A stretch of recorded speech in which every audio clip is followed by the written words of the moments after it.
Thanks for tuning in to our May garden update here on the Kind Heart Homestead channel. As you can remember from our prior videos, we're harvesting our cold-tolerant crops, primarily the spinach and our radishes. You'll be able to see a lot of that in this video. But please stick around if you want to see what else we're planting for the growing season this year, and don't forget to subscribe. Hi friends, you're watching Angie and Ben at Kind Heart Homestead. We are a couple starting our journey of sustainability and living with intent. Over the last couple years, we've combined my obsession to all things DIY with Angie's love of the land. This has led to an interesting assortment of challenges that neither of us would have anticipated. Just over the last couple years, we built a greenhouse, raised chickens, built a workshop, and renovated our house, all by ourselves. Come with us as we grow, not just in the garden, but together as a family. You are invited to join us on our adventure, and we hope our channel gives you the confidence to try new things outside your comfort zone and to achieve things you never thought you could.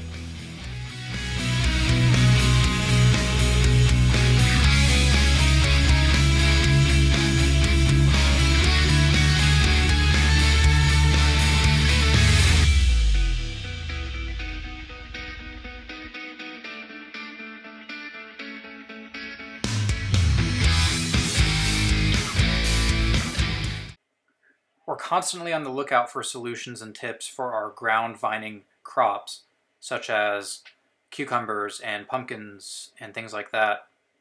Those are known as the cucurbit family. Basically, we're used to using this landscape fabric, which we have our spacing burnt into permanently to determine our crop spacing. But these viney plants take up a lot of space. Ideally, the leaves of these crops would shade out the weeds, but that's not always the case here because in the south the grass is like the worst weed of all. And if I want to be able to mow the grass, I need to have a well-mulched or some sort of covered area that's going to prevent the grass from growing so I don't have to mow it. So here's the solution I'm experimenting with this year. Putting down really thick cardboard, like the kind you would find an appliance packaged in, along with a couple inches of mulch. Basically, we're going to train these cucurbit vines to go over the mulch. We did experiment with this a bit last year. We had one small mulch area that the watermelons seemed to enjoy. So hopefully this will work with a full 50-foot row this year. And as you can see there, we have bricks covering every second and third hole. So we can keep about a 3-foot spacing between our pumpkin plants. As you can see in this close-up of Angie, the cucurbits on our soil cubes, they basically shot up really tall. They're about maybe 6 inches to a foot long. Basically, they've overloaded these little cubes and the roots are starting to attach them together. So they either need to go into a pot or into the ground. Since it's been getting hot out, we're going to go ahead and just put them in the ground, and I think they'll enjoy the new temperature.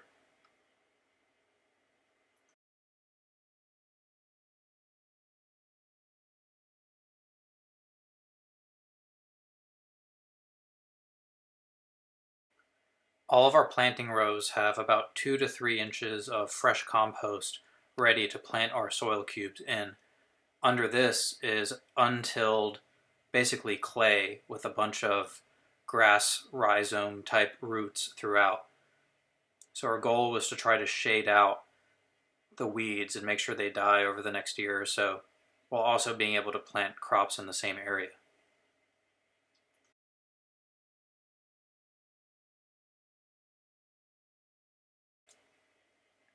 So if you recall from earlier in the year, I had all of this drip line temporarily laid out around that one single 50-foot row designed only to irrigate our cold-tolerant crops.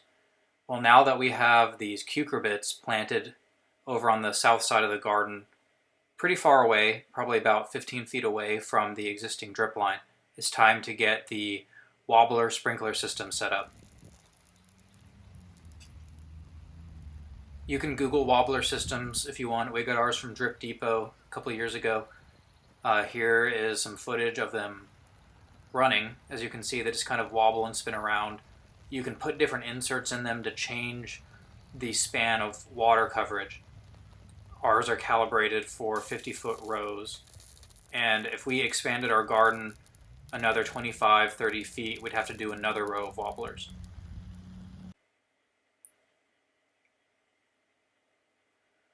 So I'm just doing some light mulching around the perimeter of this area. I don't expect any weeds to show up immediately, but I know it's going to be harder to get in here once the crops are tall, and I also don't want the rain to wash away the fresh compost, so we need to have a perimeter ready to go. Since this is a permanent garden that's relatively small, I decided to run drip line. You can see here I'm spiraling a half-inch drip line around where we're going to put the corn, and another half-inch drip line around the raised beds for the strawberries and tomato crops. We remembered we had a small stash of compost hidden around near the garden, and we decided to go ahead and extend the corn area as long as we could without getting a new truckload of compost, just to use up what we have and to give us a few more stalks of corn. This new area of compost didn't have the natural compaction from the rain, so we went ahead and used these blocks to kind of shove the dirt down just to get ready for the kernels to go in the ground. Taking a break from the corn, we wanted to go ahead and get our surplus strawberry plants in these raised beds. We decided to place all of the strawberries along the inside perimeter of the raised beds so we could leave room for the tomatoes around the outer edge. We figured it'll be easier to harvest the tomatoes on the outside with a big basket without having to come into where the corn's growing. Just to wrap up the planting of the strawberries, Angie's doing a quick pass with the watering can manually before we start running the drip line on a daily basis.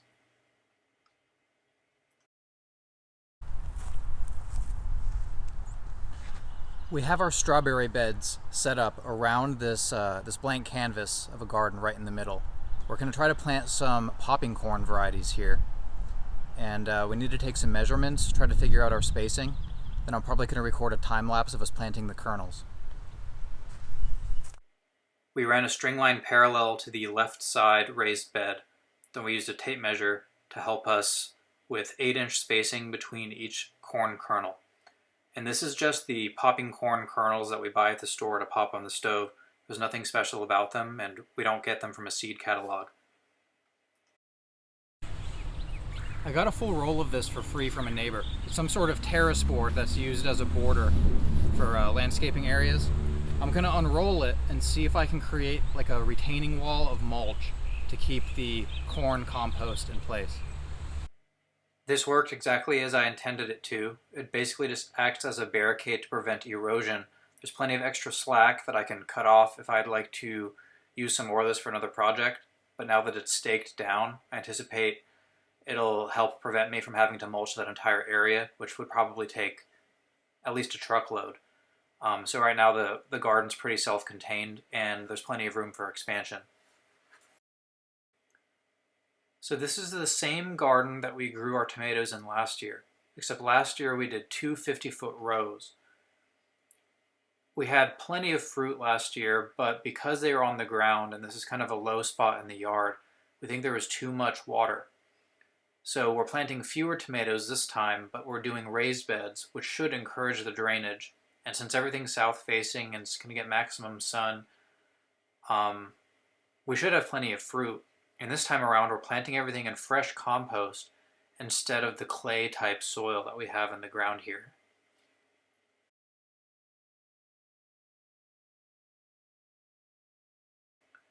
So here we have 6 beds and 6 types of tomatoes.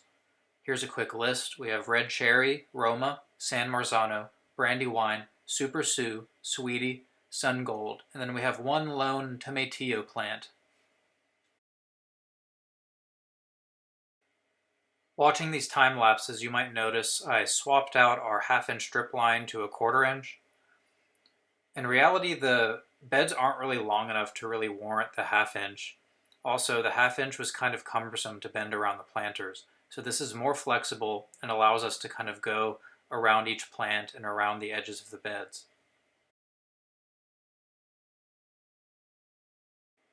We actually started harvesting these radishes last month, but since we only harvest them as we need them, there is an overabundance of them here in the ground. So you can see now, Angie is thinning them out, trying to get as many out of the ground that are ready as we can, just because we need to get the ground ready for other plants. These are the biggest radishes I've ever seen. It is a different variety than I've had before. These are breakfast radishes, and maybe they're known for a larger size. I have no idea. But we had to get creative to figure out how to use these up before they go bad. We have a bunch in our refrigerator. We've given some to family and friends. We also experimented with pickling them. And we give them a quick rinse and then bring them inside for our meals. One of my favorite things to grow in the garden is spinach. It's a very fast-growing plant and it's cold tolerant. My general rule is about 20 leaves per person for a salad. So between the two of us, me and Angie will need about 40 leaves for a nice large salad. It might take a couple rounds in the salad spinner to get them all rinsed off, but they're definitely delicious and we have a consistent supply, at least for this month. And just so you can see what happens throughout the month, here is the final radish harvest. You can see here all the holes, but check this out. Look how huge these radishes get. Anyway, back to the seed trays. You see me make plenty of soil cubes, and this is a good consolidation view of what's left. A lot of our soil cubes, the seeds never germinated. Some of the ones that did germinate didn't get enough sun because we didn't get them out in time. It was still too cold. And this is what's left.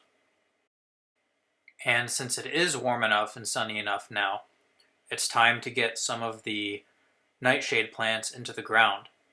You saw us put the tomatoes in the raised beds, but our peppers are going here in our 50-foot rows over in the front yard garden.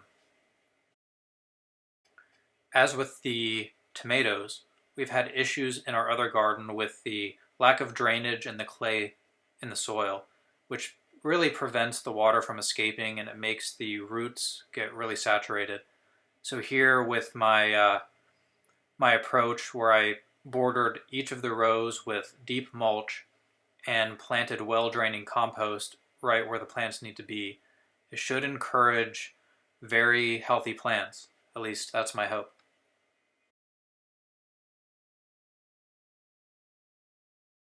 I'm going to start off the day by planting this bamboo stake to where this volunteer bean plant's coming out of the ground.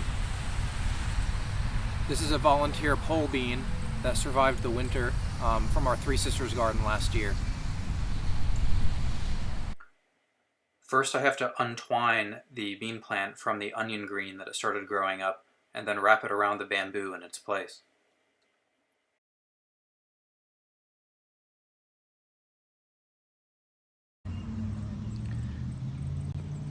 Well, our peas are finally ready. I'm going to pick one and check it out.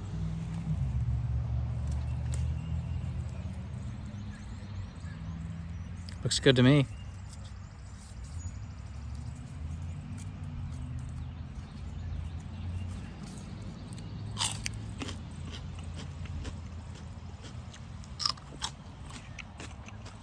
That's good.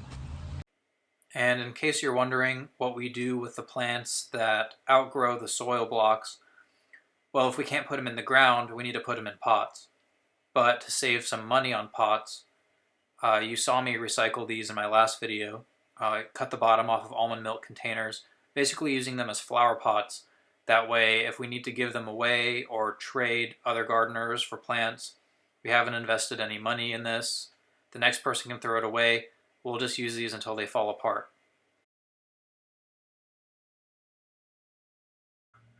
Here's a close-up of the only variety of plant that we actually purchased starts for. This is a tomato, and just to make sure the roots don't get all bound up and stuff in that little plastic tray, we're going to give them extra space in these milk cartons until we can figure out where to put them. So as you can clearly see, we've had a pretty busy month. We have our strawberries and tomatoes planted, as well as our corn kernels for our new popcorn crop. We have peppers in the ground, We're still harvesting our cold weather crops like radishes, spinach, and peas, and we also started getting some of our cucurbits in the ground, such as pumpkins and cucumbers. That concludes our garden update for this month. Please like and subscribe, and leave any comments below if you can. Thanks.